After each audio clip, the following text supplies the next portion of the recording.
My self doctor कोमल चंद्राकर, मैं मोहनलाल जैन शासकीय महाविद्यालय खुर्सीपाड़ से हूँ। आज मैं आप लोग को रिएक्शन मीडिएट में कार्बन एनायन के बारे में बताने वाली हूँ।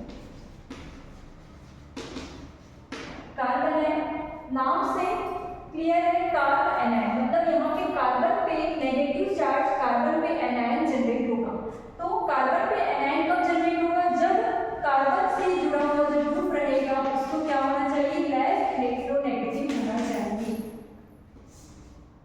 तो जब कार्बन से जुड़ा हुआ ग्रुप लेस इलेक्ट्रोनेगेटिव रहेगा तो कार्बन क्या करेगा? मोर इलेक्ट्रोनेगेटिव होने का इलेक्ट्रॉन को अपनी ओर खींचेगा। जब कार्बन इलेक्ट्रॉन को अपनी ओर खींचेगा तो कार्बन पे नेगेटिव चार्ज जनरेट होगा और हैलोजन जो है वो पॉजिटिव चार्ज में टूटेगा।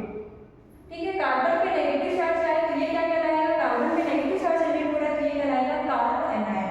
अब यहाँ पे हम इसकी इलेक्ट्रॉन स्पीशीज की बात करेंगे तो कार्बन पे जो टोटल इलेक्ट्रॉन होता है वह होता है टोटल 8 इलेक्ट्रॉन स्पीशीज होता है कार्बन एनायन।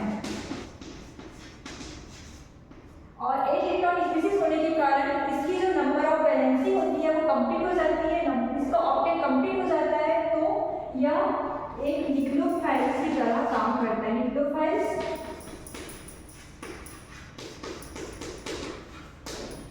ठीक है, यहाँ पे हम इसकी बात करते हैं हाइब्रिडाइजेशन की संकरण की। तो जो हाइब्रिडाइजेशन होता है उसमें हमेशा सिग्मा इलेक्ट्रॉन ही पार्टिसिपेट करते हैं, कभी भी पाई इलेक्ट्रॉन हाइब्रिडाइजेशन में पार्टिसिपेट नहीं करता। तो यहाँ पे 3 सिग्मा बॉन्ड है और एक है नेगेटिव चार्ज। तो कार्बन एनायन की जो क्या होती है हाइब्रिडाइजेशन आती है वो आती है sp3 हाइब्रिडाइजेशन। sp3 हाइब्रिडाइजेशन होने के साथ साथ यहाँ पे जो इसका शेप आता है वो होता है पिरामिडल शेप का, क्योंकि इस पे एक नेगेटिव चार्ज जनरेट होता है।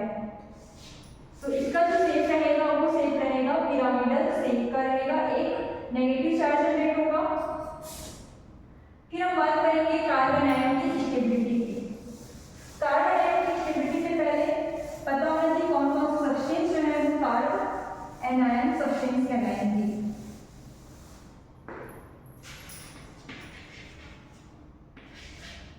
यह है मिथाइल कार्बन आयन,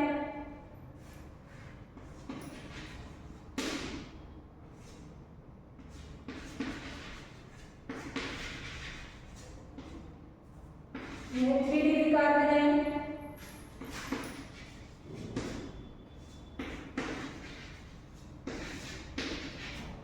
यह है 2 डिग्री कार्बन आयन, यह सेकेंडरी कार्बन आयन।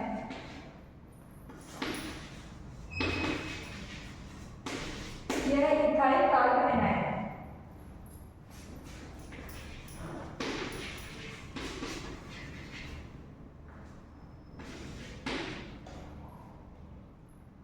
यह है एलाइल कार्बन आयन। और बात करते हैं स्टेबिलिटी ऑफ कार्बन आयन।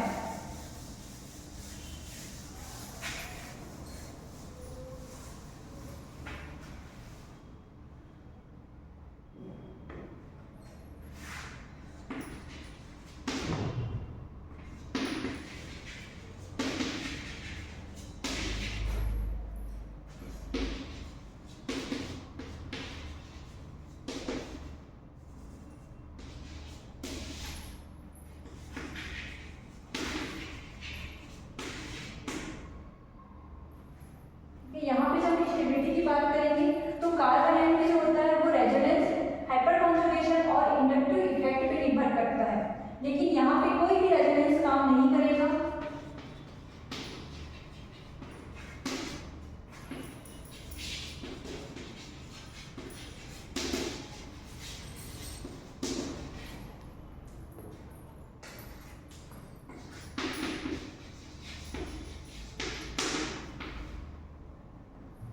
यहाँ पे कोई भी रेजोनेंस काम नहीं करेगा, यहाँ पे हाइपर कॉन्जुगेशन भी काम नहीं करेगा। यहाँ पे हम देखेंगे इफेक्ट, इंडक्टिव इफेक्ट देखेंगे। इंडक्टिव इफेक्ट में अगर कोई प्लस वाला ग्रुप रहता है तो प्लस वाले की वो स्टेबिलिटी को बढ़ाता है।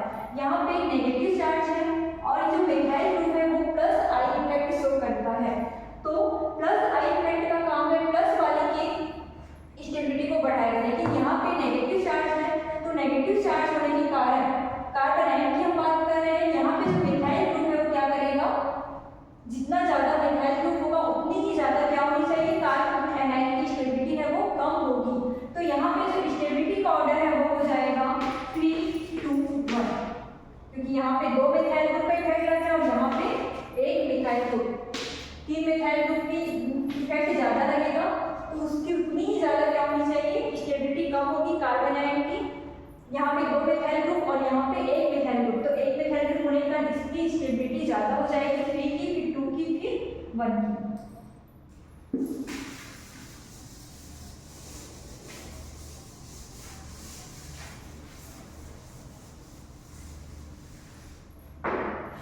फिर बात करते हैं सेकंड एग्जांपल की।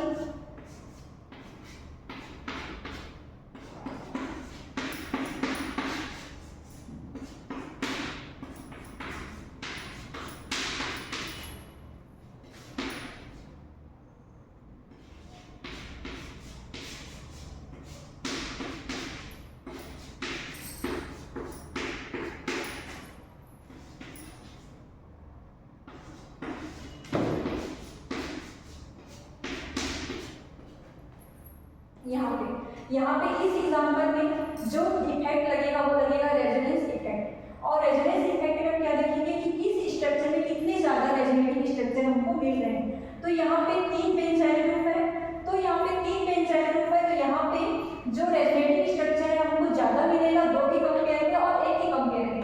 तो जितना ज्यादा रेजोनेटिंग स्ट्रक्चर मिलेगा वहाँ पे उसकी स्टेबिलिटी भी उतनी ही ज्यादा होगी। तो यहाँ पे जो स्टेबिलिटी का ऑर्डर है वो है 1, 2, 3। ये वो कार्बन आयन की स्टेबिलिटी। अगर हम क्या होते कार्बन आयन के रिएक्शन के बारे में बात करते हैं, तो जो कार्बन आयन होता है एल्डोड कंडेंसेशन रिएक्शन, कैनिज़ारो रिएक्शन और पर्किन रिएक्शन, यहाँ पे हमको कार्बन आयन इंटरमीडिएट देखने को मिलता है। अब हम नेक्स्ट बात करते हैं फ्री रेडिकल के बारे में।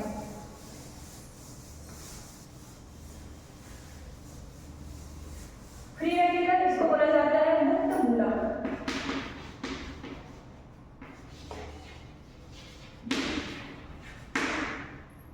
मुक्त मूलक, तो यहाँ पे मुक्त मूलक का फॉर्मेशन कब होगा, फ्री रेडिकल कब बनेगा, जब कार्बन से जो भी ग्रुप अटैच है, कार्बन और उससे जुड़ने वाले जो ग्रुप है उसकी जो इलेक्ट्रोनेगेटिविटी है, दोनों की इलेक्ट्रोनेगेटिविटी लगभग बराबर होना चाहिए।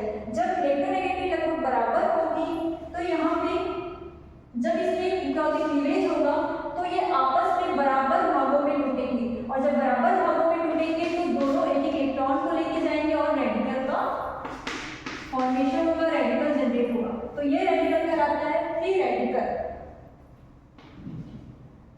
जब इस इलेक्ट्रॉन की बात करेंगे तो जो फ्री रेडिकल होता है वो होता है टोटल 7 इलेक्ट्रॉन स्पीशीज होता है। 7 इलेक्ट्रॉन स्पीशीज होने के कारण यहाँ पे इसकी वैलेंसी कंप्लीट नहीं हुई है, ऑक्टेट ये कंप्लीट नहीं कर पाया है, तो ये कहलाता है इलेक्ट्रोफाइल्स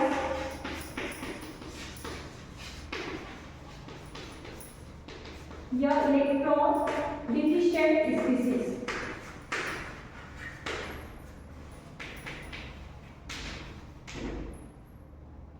फिर हम बात करते हैं इसकी हाइब्रिडाइजेशन की, संकरण की। तो जो क्या होते हैं फ्री रेडिकल होता है ये हाइब्रिडाइजेशन sp2 और sp3 दोनों हाइब्रिडाइजेशन शो करता है। इसलिए ये sp2 और sp3 दोनों करता है क्योंकि यहाँ पे क्या होते हैं रेडिकल, फ्री रेडिकल में जो इलेक्ट्रॉन है वो है टोटल 7 इलेक्ट्रॉन है। तो जब इसमें हम बॉन्ड पेयर और इलेक्ट्रॉन को जो काउंट करेंगे सिग्मा बॉन्ड 3 है और एक है अपना लोन पेयर, तो टोटल जो आता है वो आता है 7 इलेक्ट्रॉन। तो 7 का 3.5, तो यहाँ पे sp2 और sp3 दो हाइब्रिडाइजेशन जनरेट होगा। sp2 हाइब्रिडाइजेशन जब नॉर्मल बात करेंगे तो यहाँ पे sp3 हाइब्रिडाइजेशन जनरेट होगा, और अगर किसी रेडिकल से हैलोजन जुड़ा होगा तो वहाँ पे sp3 हाइब्रिडाइजेशन होगा। जैसे Cl3 रेडिकल, CCl3 रेडिकल, इसकी जब बात करेंगे तो यहाँ पे sp3 हाइब्रिडेशन होगा, और नॉर्मल क्या होते हैं मिथाइल रेडिकल हो गया या इथाइल रेडिकल हो गया, वहाँ पे हम संकरण की बात करेंगे, हाइब्रिडेशन की बात करेंगे तो वहाँ पे होगा sp2 हाइब्रिडाइजेशन। sp3 हाइब्रिडेशन होने के कारण इसका जो शेप होता है वो होता है पिरामिड